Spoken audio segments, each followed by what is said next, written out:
Достар, енді біздер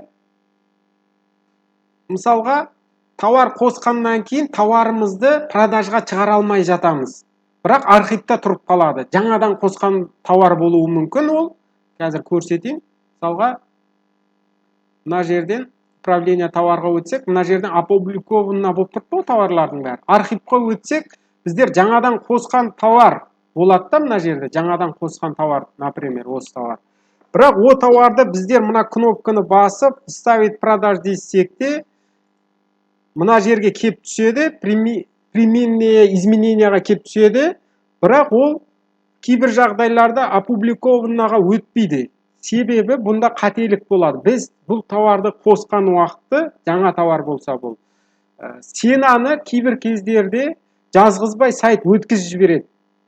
Мысалға барлық несін, айтылған несіні, характеристикасын толтырып қоямыз, кейін далені басқан кезде ценаны жазғызбай өткізіп жібереді. Что-то не так деп қателік шығады, бірақ ол қарастырылымға жіберіледі. Олар да жібереді, кейін қарап жібергеннен кейін де ол бәрібір неге продажға барып түспейді бірден. Бағасы жазылмағандықтан, склад қосылмағандықтан. Архивта тұра береді. Архивтан біздер оны продажға қоямыз, бірақ продажға шықпайды.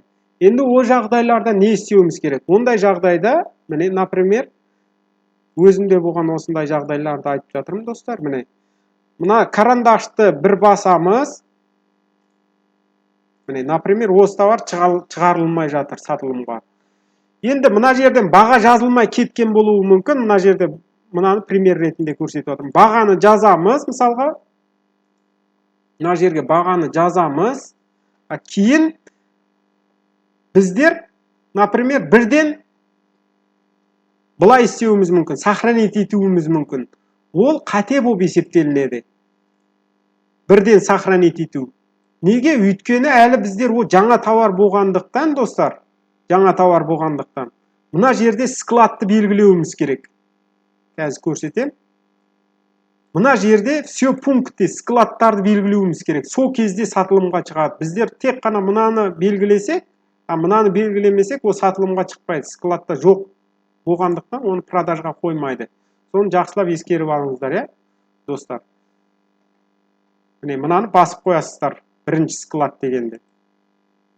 Например. Міне, сохранить етіп қоясыздар. Болды. Кейін барып сохранитті басасыздар, достар. Одан кейін барып продажаға, опубликованныға шығады. Сондай қателіктер болып тұрады. Продажға шықпауының себебі, достар. Түсіндіңіздер деген үміттемін, достар. Сонымен сабағымды аяқтаймын.